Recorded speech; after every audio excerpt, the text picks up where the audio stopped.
Welcome to another webinar of our Plant Powered Challenge. My name is Chris, and I'm one of the health coaches on the lifestyle medicine team. And today's webinar, we are focusing on fasting and the benefits of fasting and how it can improve our overall health. And with me today, I have Dr. Vollmer and Dr. Stephanoff, two of our lifestyle medicine physicians who many of you may have met in the past. Dr. Vollmer is a graduate of MSU College of Human Medicine. She's a board-certified physical medicine and rehabilitation specialist who trained at UCLA VA Greater Los Angeles Healthcare System program and is fellowship trained in interventional spine at the University of Michigan. In 2020, she became board-certified in lifestyle medicine and began working collaboratively with Corewell Health. She now works full-time here in the Corewell Health Lifestyle Medicine specialty practice, and she's been voted a Grand Rapids top doctor consecutive years since 2019. She has led patients through a variety of different fasting protocols and is thrilled to be here today for this webinar.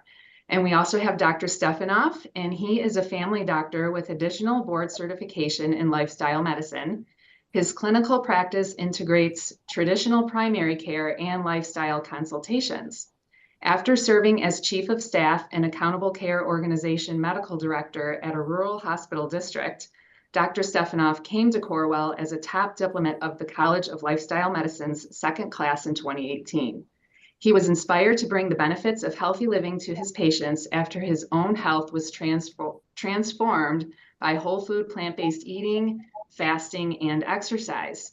Dr. Stephanoff is a founding physician for the country's first lifestyle medicine clinic within a large hospital system, Corewell Health's clinic at the downtown market. Our practice has been nationally recognized for its innovation and success. I am proud to be working alongside these fabulous physicians. Also know a thing or two about fasting myself. So I'm going to turn things over to them so they can get started in explaining the benefits of fasting, why we fast, and how it can improve your overall health. Hey guys. Awesome. Thank you, Chris. I'm super excited to be talking about fasting with this audience. Fasting, I just think it's like such a cool and fitting medical tool for human beings in general. I really like to use fasting. I hate to say it, but for my desperate patients that are just looking to try something new, or to like unstick folks that are, for example, we see it all the time where their weight just won't seem to come down. We like to use fasting. So today, basically the objective is, I want to describe what is fasting, how do you do it, why would you do it, who should do it, stuff like that. Now, I think we have a PowerPoint. I'm going to share it right now. Thanks for letting us join you today, everyone, and we'll save some question and answers for the end too. We're looking forward to see if you have anything that you'd like to ask us. I'm just going to go ahead and share my screen.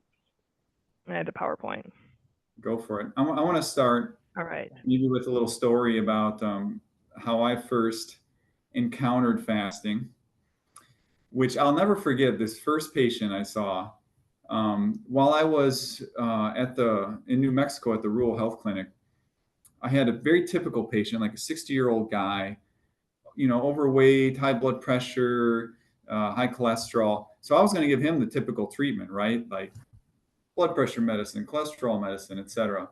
He said, "No thanks, doc. I'm about to do my 30-day water fast, and that'll fix my problems." And I thought, well, this is kind of a strange visit, but okay, I guess we'll see next year.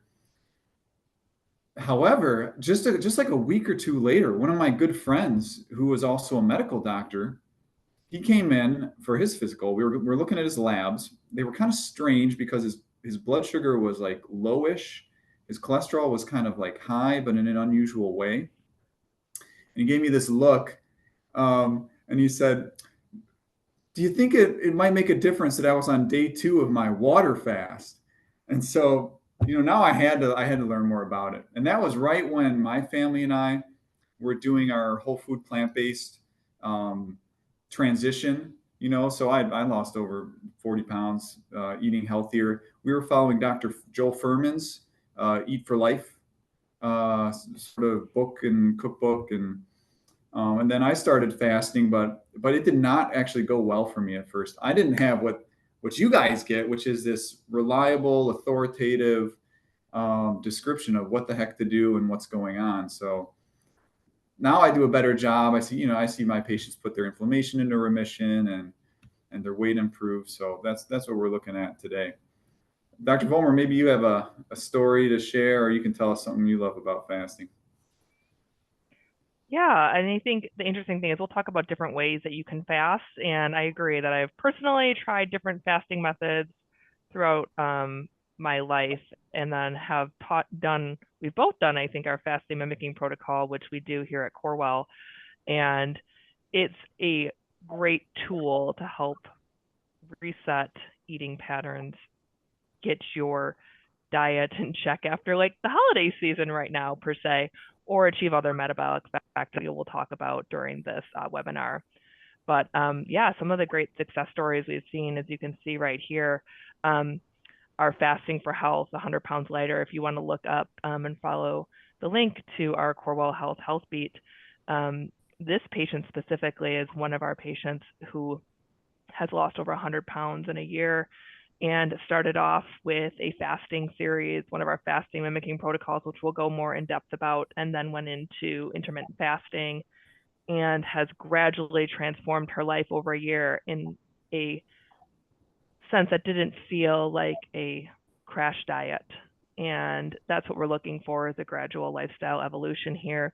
And fasting can be synergistic with this as well. So it's a nice opportunity to, on your weight loss journey or your disease reversal journey, to bring in some fasting.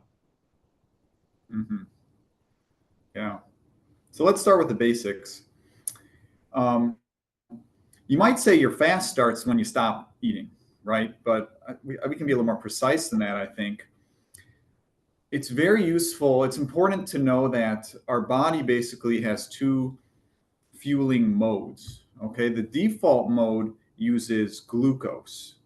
So this is when we eat, one way or another, our body turns our food into glucose in the bloodstream. And that is what, fuels the Krebs cycle to make ATP. And the ATP is like the chemical energy that lets us do stuff, whether it's move our muscles or think. So we're digesting the food. Our bodies are extracting glucose from the food. It starts to get used up, but there's a buffer.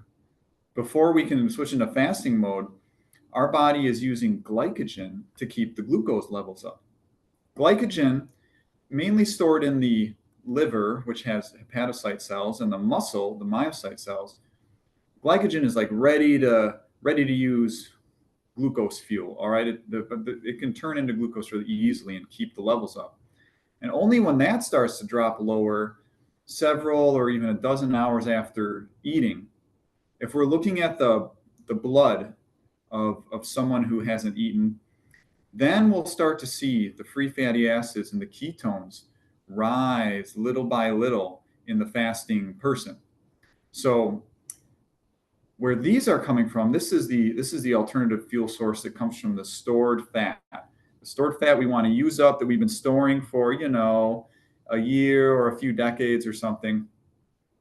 The lipid molecules is the actual fat molecule within the adipocyte fat cells. That's broken down into free fatty acids, and the liver uses it to make ketones too. I put little asterisks next to the fuel sources. So make sure you appreciate this diagram here, because, I was looking through Google Images for a nice metabolic diagram to share. I got worried about copyright, so I made this my very own self and realized y'all can get a better education than you get at Harvard here. No plagiarism here. But the ketones, or glucose, that fuels the brain. So you see the brain down there with its neurons. And the ketones have a lot of other special benefits for us. So as we go deeper into a fast, ketones are rising. And let's go to the next slide and look at the benefits of fasting. One, we see here, like lipid breakdown, less fat, smaller and fewer adipocytes. But I think one of the coolest things about fasting is this autophagy phenomenon that our body has.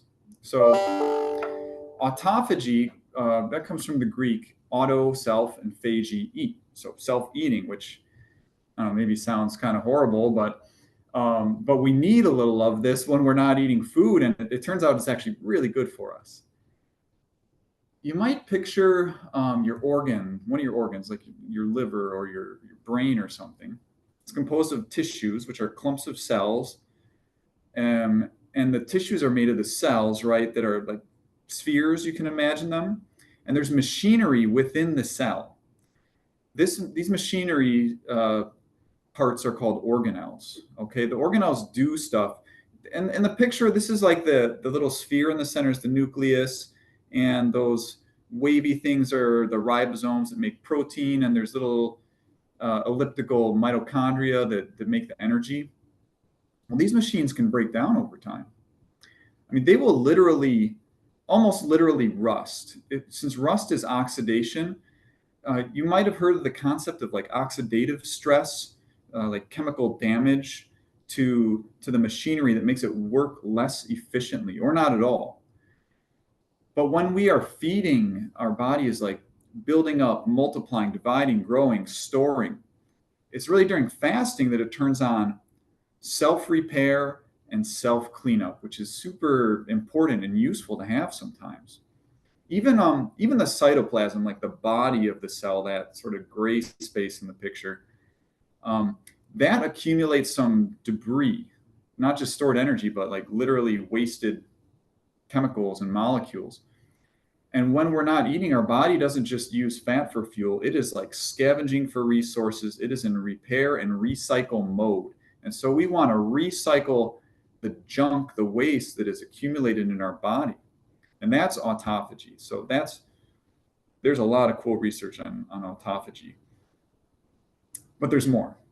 So I see a lot of patients with, I'm not ready for that slide yet. I want to talk about digestion. Thank you for listening so attentively, Dr. Vollmer. But I wanted to say that I see a lot of patients with digestive problems. And one common symptom is like decreased appetite, right? And so I say your body is telling you something. It's like someone in the factory that's cranking without rest. You know, the work of the digestive tract is to digest and absorb food, but it needs a rest once in a while. I mean, Dr. Vollmer, how many overuse injuries have you seen of shoulders and backs and so forth? It's so common. Yeah, we definitely overuse our gut as well. Yes, exactly. And when someone rests their digestive tract, oftentimes their symptoms will improve. You know, some of the audience here probably know someone who's had like diverticulitis or maybe even pancreatitis, and the first thing we do in the hospital is NPO, nothing per oral. And so you turn off the digestive system so it can take a break. The other consequence of fasting that is really, really important to cover is insulin resistance, insulin sensitivity. So we all know people suffering from type 2 diabetes. We're looking at our own blood sugars, right?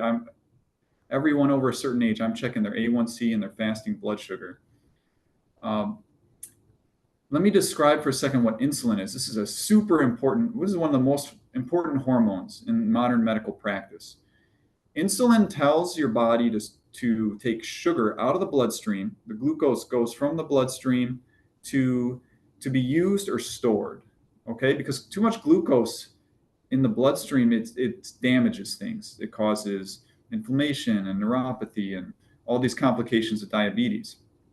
But if we store too much of it, then we get sick in another way, or just become overweight or obese. And so the answer is we want insulin sometimes, but not all the time. When someone is constantly eating or eating fattening food, insulin levels go up, or they're up all the time, and it's like the cells just become stuffed with too much energy. It's like insulin is yelling at them, and they just want to turn it off. And so they become resistant to the effects of insulin. But during a fast, the body doesn't want to take glucose out of the bloodstream anymore. Insulin levels are super low because there's no more glucose coming in.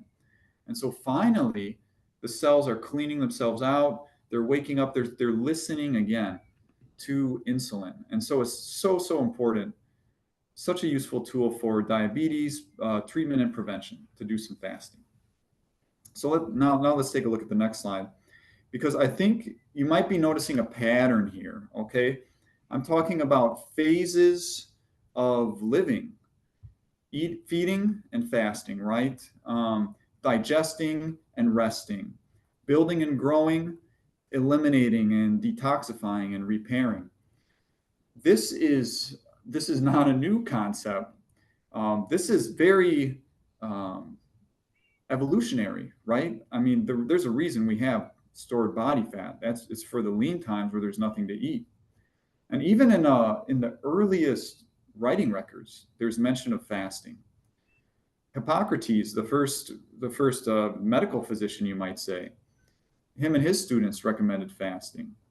Many of the great spiritual leaders recommend fasting, and you see it like this statue here. This is I don't know if you recognize it at all. This is Buddha.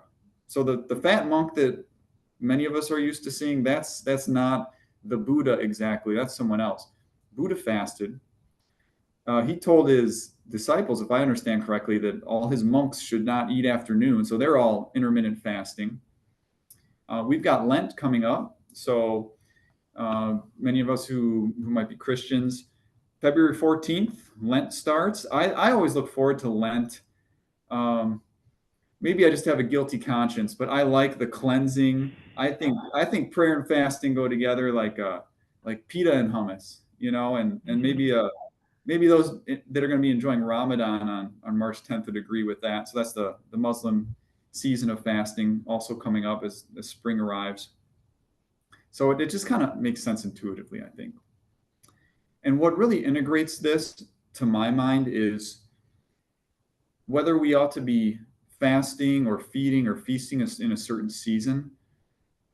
We can ask ourselves, what condition is our body in, and what environment are we in? What are we doing, right? So if we just did a strength workout, or if we have a marathon the next day, we probably should not be doing a lot of fasting that day. But if we have excess body fat, or we just went through the holidays, I'm with you, Dr. Vollmer. After the holidays, like I know I want to fast. I know I need to fast.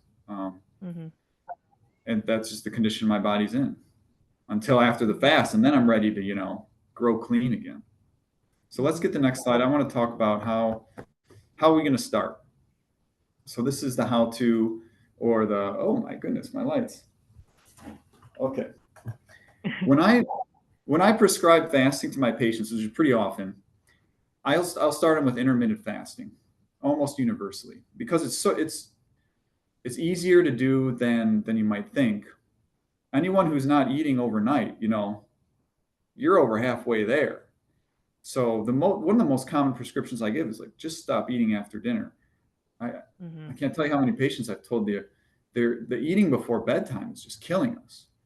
So an intermittent fast is basically just a short-ish fast. So at least 12 hours, you might say, less than 2 days. And that's when we're not eating. Okay. But we could have water, we could have unsweet tea or black coffee.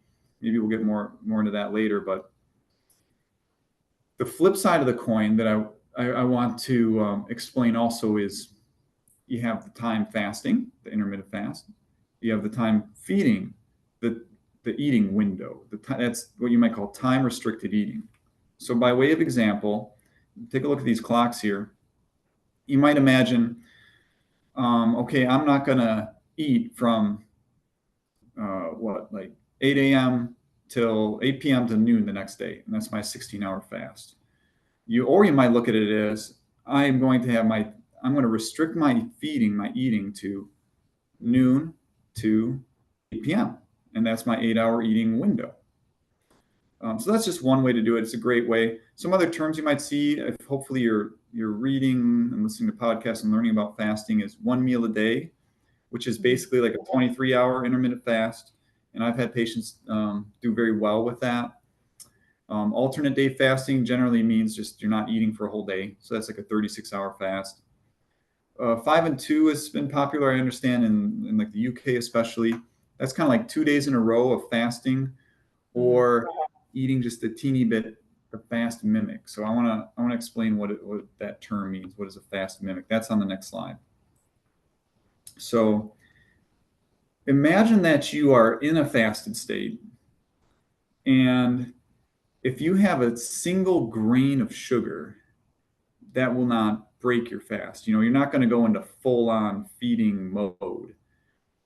If you have a tablespoon of sugar, you will. And if you have a tablespoon of butter, I don't know, honestly. So this is one of the sort of drawbacks to fast mimicking, is you might just totally screw up your fast. And in fact, I think a problem that we've been seeing in terms of weight control over the last few decades is someone will be calorie restricting, eating just a little bit, but not enough to put themselves in the fasted state. And so it's like their body is trying to feed, but just can't get enough energy. And then it makes up for it with like a lower metabolic rate. The person's miserable. They give up on their calorie restriction. Their metabolic rate lags, and they gain the weight back. So this is one reason I'm an advocate of consolidating the feeding and the fasting into these phases. But fast mimicking can do well. There's some good published research on it, especially using this Prolon kit that we help people go through in our fasting groups. And like Dr. Vollmer said, she's done Prolon. I've done it. It's a lot easier than doing a 5-day water fast. I'll tell you that much. So that's an advantage of it too.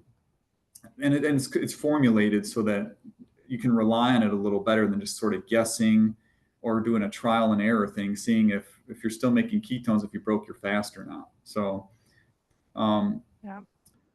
it's a good I'll method. talk a little bit more about the specifics of it too in a little bit as well, kind of get into the nitty gritty of it and the science behind it.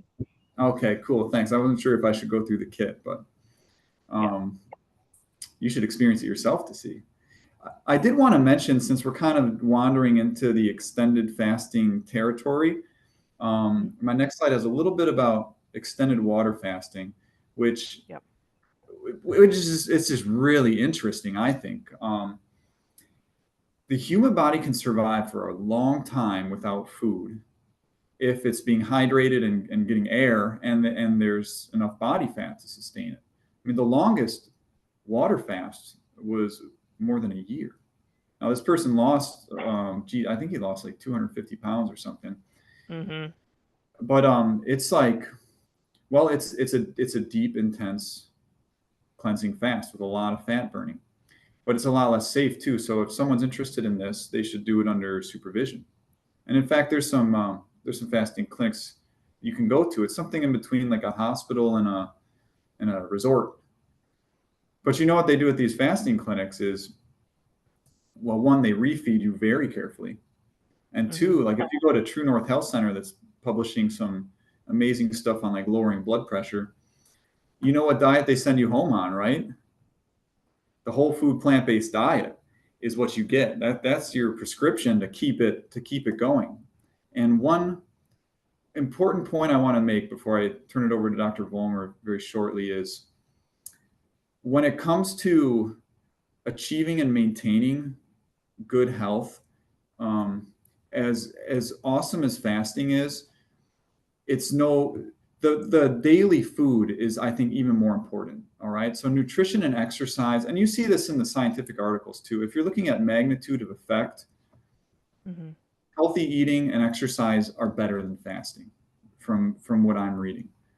But fasting is great. You should do that too. You should fast with us. What do you have to say about that, Dr. Vollmer? Tell us about some of the medical aspects here. Yeah, so I'm going to get into a little bit more of some of the benefits of different types of fasting and then some of the risks too, and how doing it supervised, like what Dr. Stephanoff said, usually more than 2 days or 3 days, they really recommend that you're supervised if you're doing a true all water fast by a physician or in some sort of fasting clinic, because at that point you have other risks in terms of vitamin deficiencies. And depending on the metabolic conditions you have, place yourself at risk for worsening of those diseases. So let's talk about some of the benefits first. There's a lot of studies out there. Some of them are great quality. Some of them need more work, per se, to get to where we need it to be. But the benefits of intermittent fasting have been demonstrated and can contribute to obviously weight loss, like what we're talking about. And that's a big goal of a lot of people who bring in fasting is how do we trigger our body to start burning our excess visceral fat stores, which is what places us at risk for disease. In fasting, what like Dr. Stuff in results in that fat burning mode and generation of something called ketone bodies. And these ketone bodies are actually, interestingly, used by our brain and can be used by our brain to take over when carbohydrates are low as a fuel source. So it keeps our brain energy running high. Our brain actually uses a ton of energy every day. And the ketones help you to not have this brain fog. Ketones also help when you flip into a fully fasted state like this, like we're seeing here, helps to decrease the hunger sensation. So there will be tides of hunger when you are in a fasted state. But what's interesting is you're able to better navigate this constant roller coaster that you're on when you're always eating, because we tend to always be eating foods that are ultra processed or the standard American diet that don't provide satiety, that don't fill us up, that don't build our gut microbiome, like Krista was saying, and lead us to be able to get a good balance between these hunger hormones that we see. And so what you see on this picture is a nice thing, is that you see we have alongside fat catabolism starting to happen, we see reduced inflammation in our body and inflammatory factors. When you look at studies, you start to see CRP, which is a marker that many of you are familiar with if you have rheumatologic conditions or chronic inflammation. These levels start to go down. And another thing that's important to see on this slide is that you have decreased IGF-1, which is a growth hormone in our body. We as adults, if you think about it, we want to deactivate growth hormones. We don't want to keep growing. We would love to live long, extend our health span, and be healthy till the end of our life. These growth hormones are being readily activated by the types of dieting and constant feasting that we're doing. And when we start to dial this back and allow for fasting periods, we allow our natural hormones to reset. We decrease these growth hormones. And in that play, we reduce the risk for disease of diabetes. IGF and these growth hormones are linked to cancer production. Or just chronic pain, chronic joint pain in our body. We start to decrease this because at the heart of all of our disease processes is a chronic state of inflammation. Another benefit of fasting is lower blood pressure. So when your body goes into a fasted state, the parasympathetic, so we have two systems that are happening that balance our energy. You think of sympathetic as being fight or flight. So sympathetic is like, run, you're going to be eaten by the bear. And parasympathetic is slow down, lower your blood pressure, lower your heart rate, we're fasting. And that parasympathetic drive goes up, that tone we call it, as you see in the image on the right-hand side, which lowers your resting heart rate, improves your blood pressure, and gives like increased stress resistance. And so it's natural for us to see our blood pressure drop when fasting. For those of us who are hypertensive in the first place, pulsing in these fasting cycles helps us to naturally start to bring down our blood pressure. And like many of you who come to see us, I want to get off 4 blood pressure meds, which is a big game changer. Additionally, we start to see lower cholesterol. Our cholesterol levels naturally start lowering. As we start to use this, we start to see the LDL cholesterol, our total cholesterol, our triglycerides drop as these are catabolized. We typically do not check our lipids like right after a fasting cycle, and we wait a few weeks. So we'll advise you when to recheck your lipids if high cholesterol is a concern for you during your fasting periods. And let's talk a little bit about the prolonged fasting benefits a little bit more. So Dr. Nick showed you that kit about the fasting mimicking protocol, and a lot of research has been done in both yeast, mice, and humans translationally on the benefits of fasting. And Walter Longo, I don't know if I'll put his book in the end of the session, is a leading expert in longevity and renowned researcher who has taken research from animals and into humans and has examined how we could pulse in fasting periods that help to decrease our disease risk burden. So what you see is that water only versus fasting mimicking protocols, his protocol is that 5-day fast that Dr. Stephanoff was talking about. And during this fasting mimicking protocol, you are consuming anywhere between 30 and 50% of your normal caloric intake. What's interesting is the composition is actually low protein, 10% protein, higher in carbohydrates, about 40 to 45% carbs, and higher in healthy fats, about 40 to 50% fats too, which seems counterintuitive because what we hear in society is go high protein. High protein makes you feel full. High protein makes you have strong muscles. But if we're talking about anti-aging and actually assisting in fat catabolism and visceral fat loss, it's better to eat the appropriate amount of protein for your body mass, and we'll help advise you as to what it is, and to pulse in these periods of very low protein, because that helps decrease that systemic inflammation I talked about in the last slide, which is those growth hormone factors that are triggered by high protein diets, that chronic inflammation that's triggered by high protein, low carb, trendy dietary patterns. And what we see in the future is that a good quality carbohydrate, not refined carbohydrates, whole grains, legumes, a good quality fats, nuts, seeds, this composition of good quality fats and carbs paired with a natural amount of protein actually is the best dietary pattern, as you see in more of a whole food plant-based eating pattern for longevity and for disease reversal.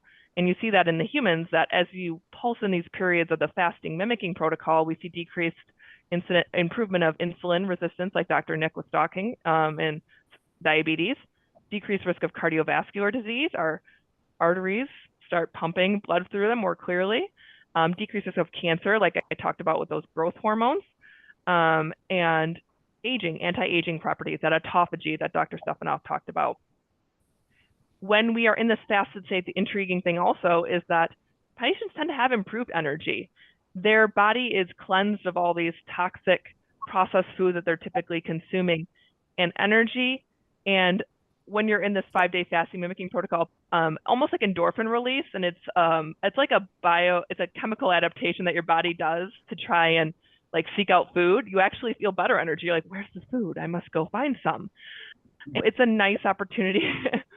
And your brain's like, let's find more food. It's an opportunity for you to move into a fasted state without truly fasting. Researchers now are also looking at how fasting mimicking protocols, like what we do here, might improve breast cancer therapy. There's been studies that are ongoing, and we'll present them as they come out, about multiple sclerosis, decreasing lesions and inflammation there. Think about at the heart of these diseases, inflammation, cardiometabolic disease, autoimmune disease. I just had a patient come in to me today and said, hey, I just finished a fasting cycle and I'm amazed at how good I feel. First one he's ever done, and told me my eczema cleared up. Chronic eczema on my body, like almost like a psoriatic eczema thing he had going on, and said it's gone. And he's been on all these creams, and it was that fasting protocol that helped reset his immune system. Inflammatory bowel disease, skin tissue concerns, like I talked about eczema, Alzheimer's disease.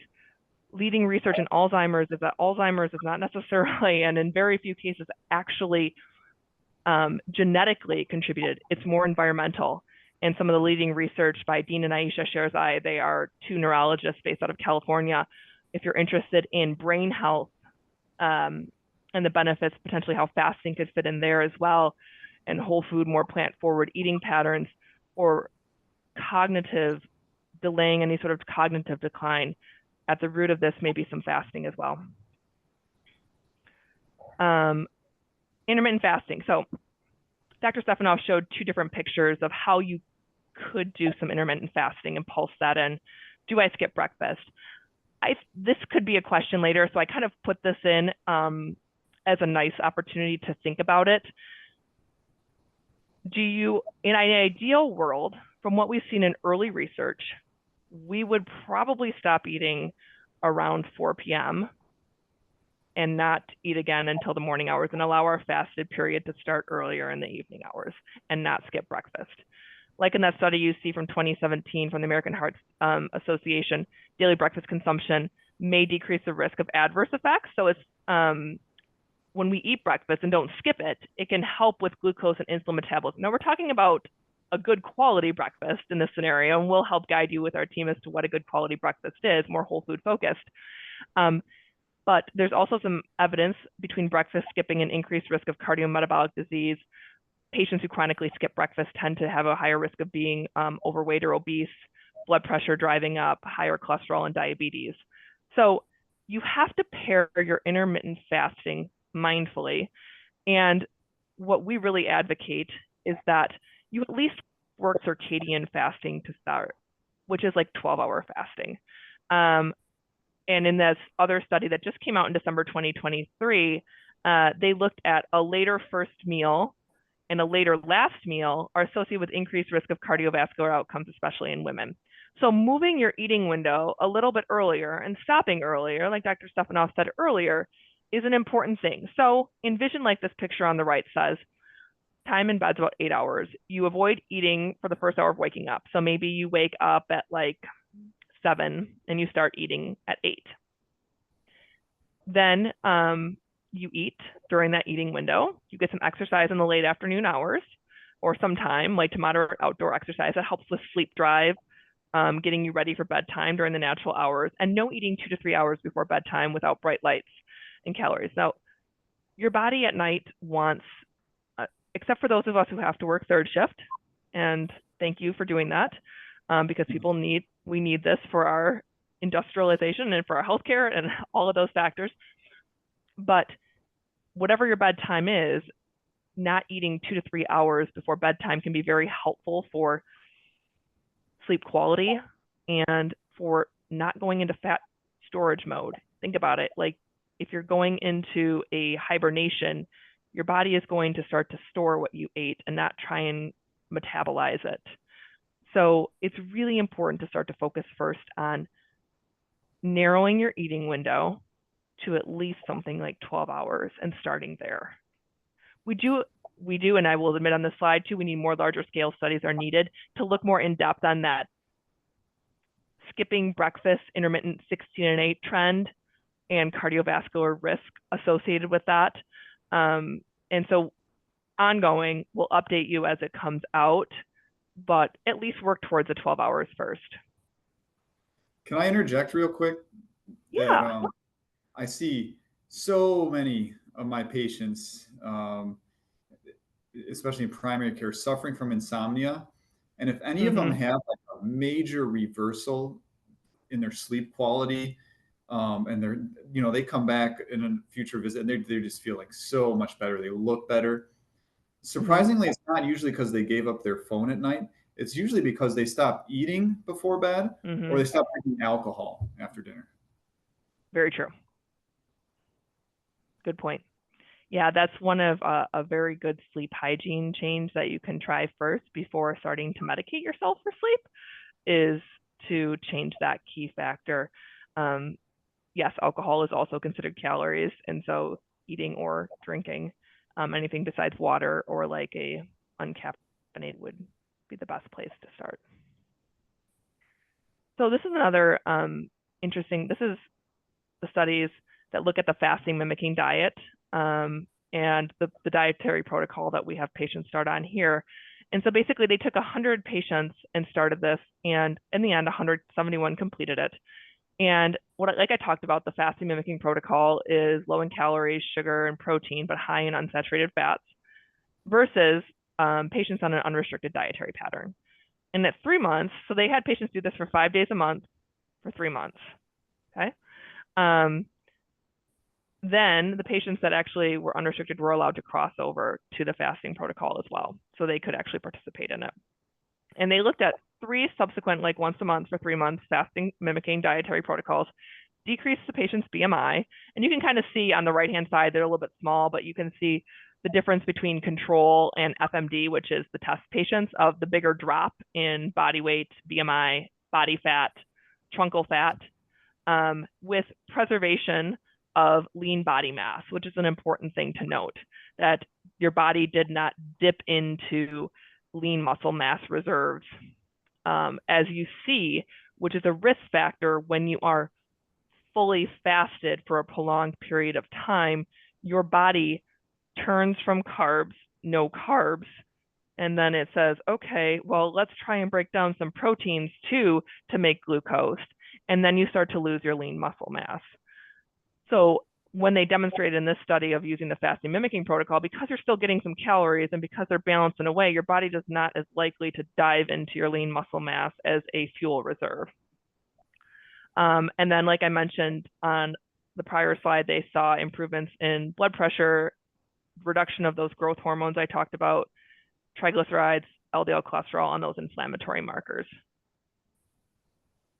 And so on average, after 3 cycles, now patients will lose more or less depending on what they look at. I want to go back and say like around 6 to 7 pounds of sustained weight loss, at least of 1.2 inches off the waist circumference. And then we start to see drops in your blood pressure and your cholesterol levels as we check them over time.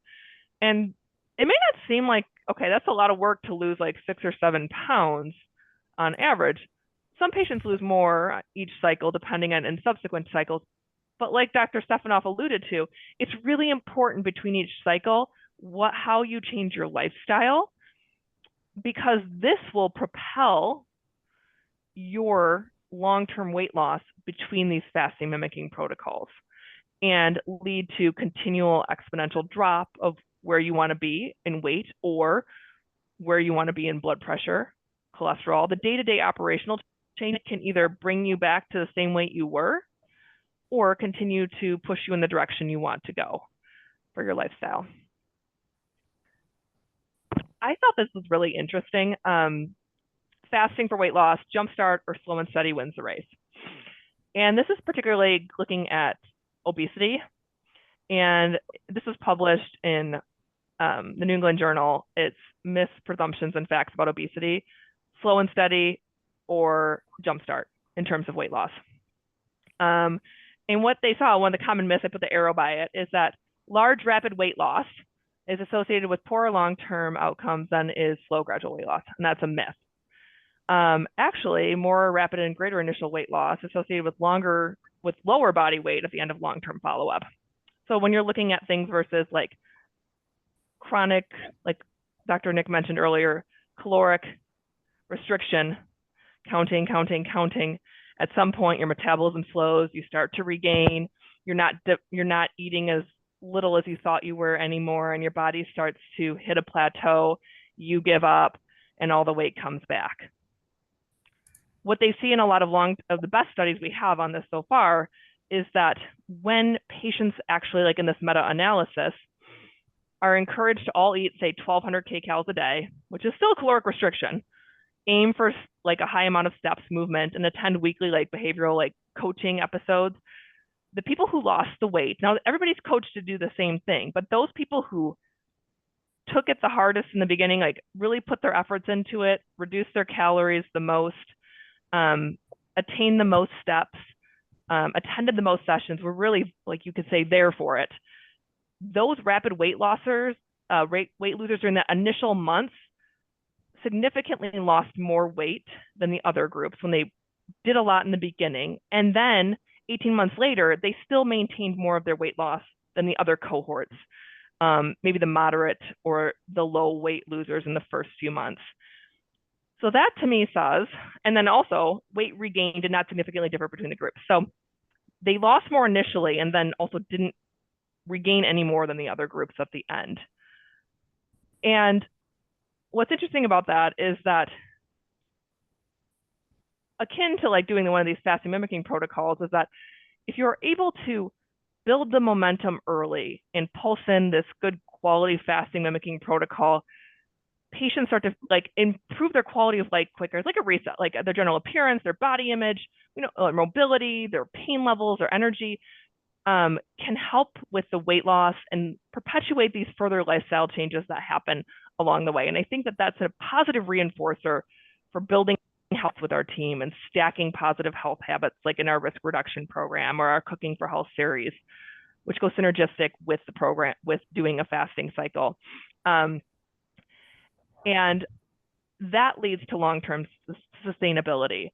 So in that start, like maybe slow and steady doesn't win the race. It is because slow and steady allows for our metabolism to kind of play with our heads.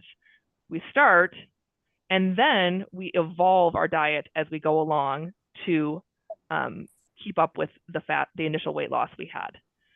This is one of the only longer term studies we see, like comparing like 6 days of fasting versus 3 weeks of very low calorie, and then 6 weeks of 3 weeks of very low calorie and 6 weeks of like moderately low calorie, pretty low calorie. So very low calorie, low calorie.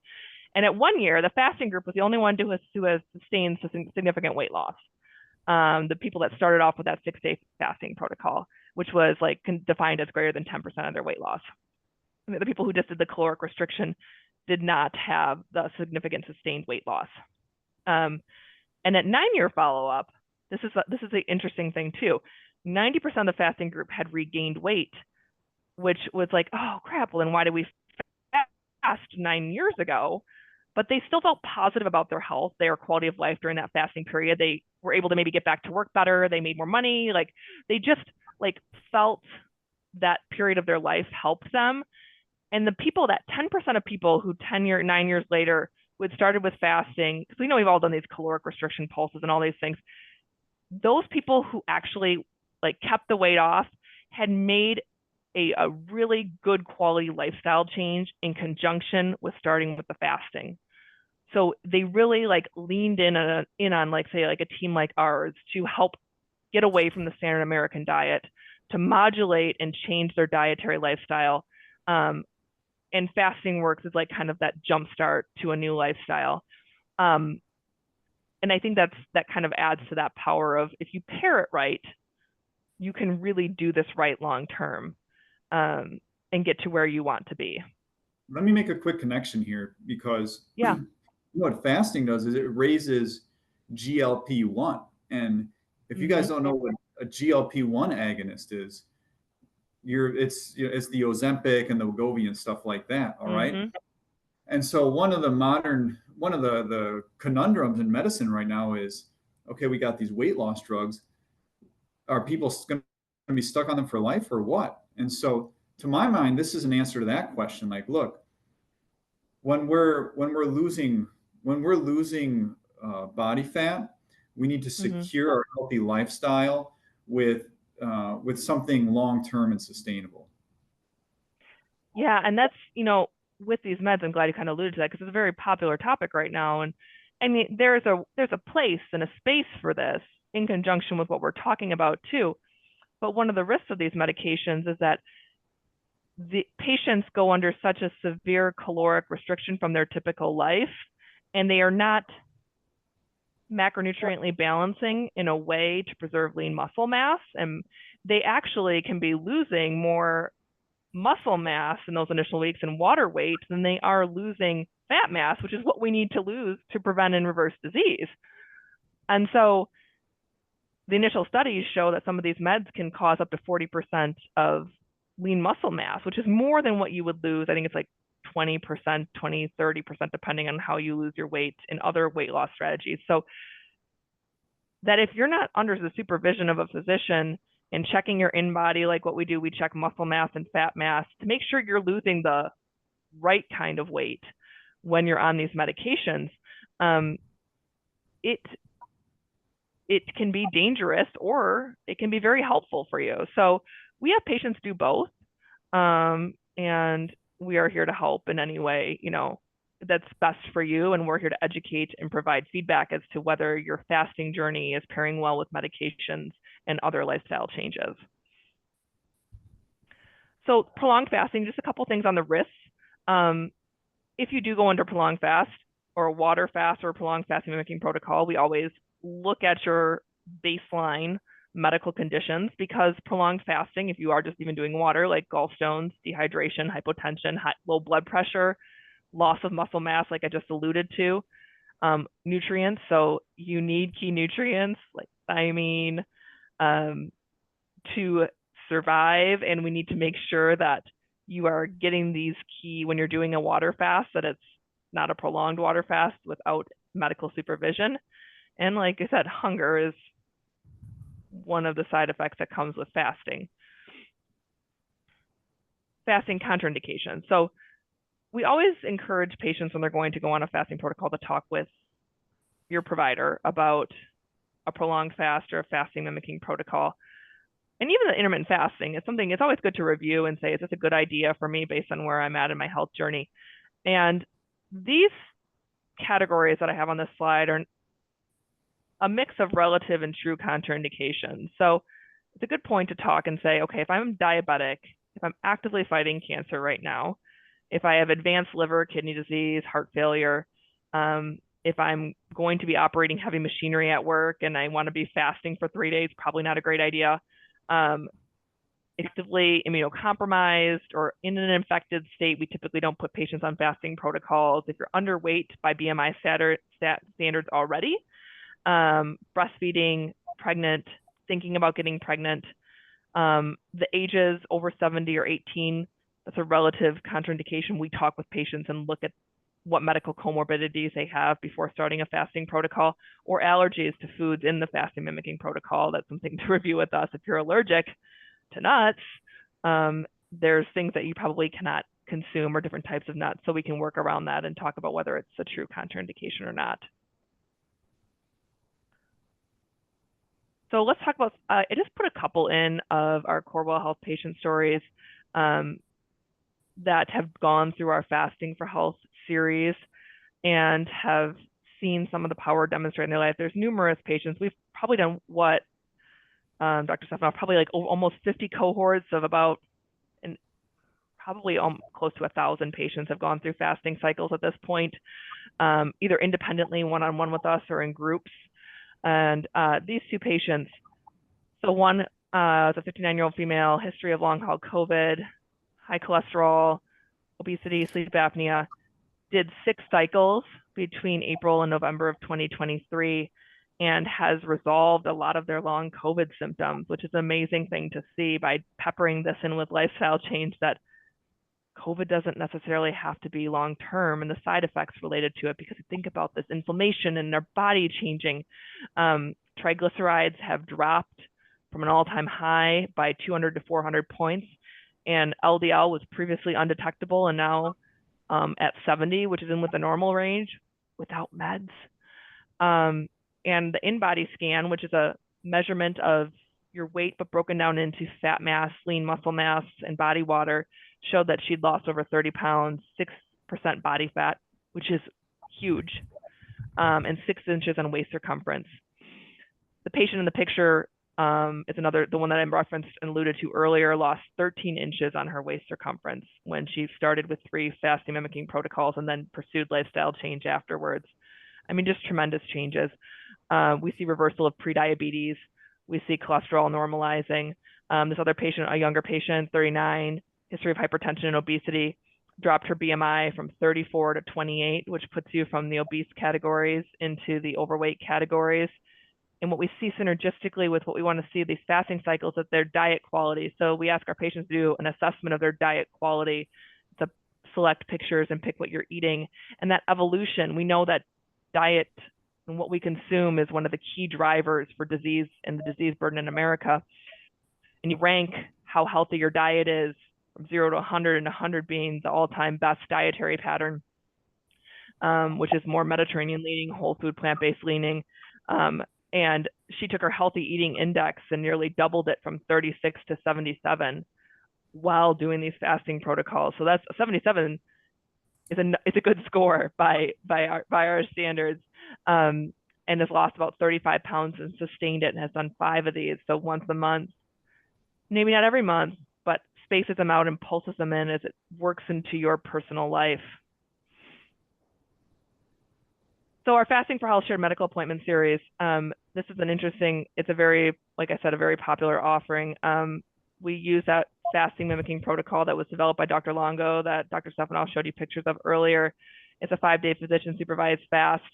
It's rooted in a lot of science and research, well-studied safety profile. It delivers the benefits of a prolonged fast without actually fasting, and it's suitable for most patients, except for, like what I said, some of those exclusions earlier, and you can feel free to talk to us about it. And we have different protocols depending on your metabolic conditions, how often to repeat it. So you can see like a longevity protocol, a healthy aging protocol, a metabolic health protocol, all different opportunities which we will review, and you can start to see.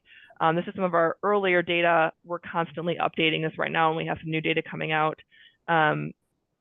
that shows changes in BMI. People start to reverse, like I said, their diabetes or prediabetes, or if you're type 1, improving that insulin sensitization again, and starting to see our cholesterol levels drop. If you want to fast with us, we have opportunities coming up to do medically supervised 5-day fasting mimicking protocols. So what'll start is you'll be in a shared medical appointment setting, which will be delivered in person or virtually, and you can scan on your screen the view the dates and times of our upcoming opportunities. And what will happen is you will get introduced to our practice, see what other goals you want to set for yourself besides fasting, learn about the fast, and then we will talk about whether it's indicated to repeat it again, depending on how you do with it. It's nice because you've, like on the slide, a built-in peer support group, other patients, maybe similar metabolic conditions to you that are all doing it too, so you're not alone in this. And we do check your biometrics. So we'll check like your cholesterol, your diabetes, A1C markers. We'll check your in-body, which I referenced earlier, and see how your body evolves when you bring in potentially fasting to your life. And so yes, other fasting resources Dr. Stephanoff and I like, available virtually or digitally. Some of the podcasts I have linked on here, and then some cookbooks. If you're interested in bringing in like intermittent fasting, but planted in rooting yourself in more whole foods around it that are plant-based, then plant-based intermittent fasting. Mimic fasting recipes allows you to use recipes and create them yourself to create your body in more of a fasting mimicking state. So you could use that as well. Just different ideas. And we have a ton of recipes and cookbooks here that can help you to morph your lifestyle and improve your diet quality just when you come in and see us in the practice too. But with that, I think that we'd love to open this up to any questions we have with our remaining time. Sorry, we're running close to 1. But yes, thank you for joining us today. Yes, thank you both Dr. Vollmer and Stephanoff. There was several great questions in the chat. Thank you, Dr. Stephanoff, for answering some of those as we were going along. A couple of just quick things I think that we can touch on just very briefly would be supplements. A couple people asked questions about they take a magnesium supplement or gummy vitamins, and they're wondering if that would break a fast. Mm-hmm. It could. Yes. Yeah. Mm-hmm. During our fasting mimicking protocol, their vitamin supplements will review your medication list of what to take and what not to take, or what will change during the fast. And typically you do not need other supplements during the fasting mimicking protocol. They're all provided in our protocol, the essential vitamins and minerals you need. And I will tell you, Dr. Stephanoff will tell you one-on-one what other ones could still be taken and not break your fast. But the gummies tend to have added sugars and different ingredients in them, and anything gummy. Mm-hmm. Exactly. There was another couple questions that I thought would be great to address, and that was like sort of the age appropriateness of fasting. A couple people were wondering, do you have recommended fasting schedules based upon age? And another person had asked, what age groups have been studied as fasting appropriate for children and for the aging? Yeah, this is a great question. And like many answers in medicine, it depends. It depends. Anyone who has excess body fat can benefit from fasting. And especially intermittent fasting, I mean, everyone's practically doing that from the age of 1 or so. You know, if someone sleeps through the night for 8+ hours, they're dipping into a little bit of intermittent fasting. And so I'm very confident in the safety of certainly an intermittent fast. I definitely don't recommend fasting like babies, but I think anyone with excess body fat ought to fast. And the sicker someone is, or the more complex their case, if someone's on a bunch of medications, if someone's having symptoms, that's when you'll want to bring in an expert to help you out, and make sure that you're fasting well, fasting clean, and maybe whatever, check your blood pressure and this and that. So it depends, and if it's getting tricky, get help is my answer. And there's not a lot of great data. It's really trendy right now to like fast differently based on your age group. I've seen a lot of influencers trying to say fast certain hours here versus there. I think the most important part is to start with like a 12-hour circadian fasting, and give yourself at least that 12 hours. And then come and talk with us individually about what is best for your lifestyle, your work schedule, your family schedule on fasting. And everybody takes fasting a little bit differently. Some people cannot intermittent fast longer than 12 hours, and it just doesn't work for them. It doesn't work for their lifestyle, or they can't tolerate it, and that's okay. But we can try different fasting, the alternate day fasting, the 16 and 8, the, one meal a day, and see what works best for your individual age and for your body type and where you're starting at, and ultimate goals. So I like to do that more uniquely one-on-one rather than make generalizations for 40 to 50 should fast this way, 50 to 60, because the data is really just not that great out there on it yet. And I think it needs to not be generalized.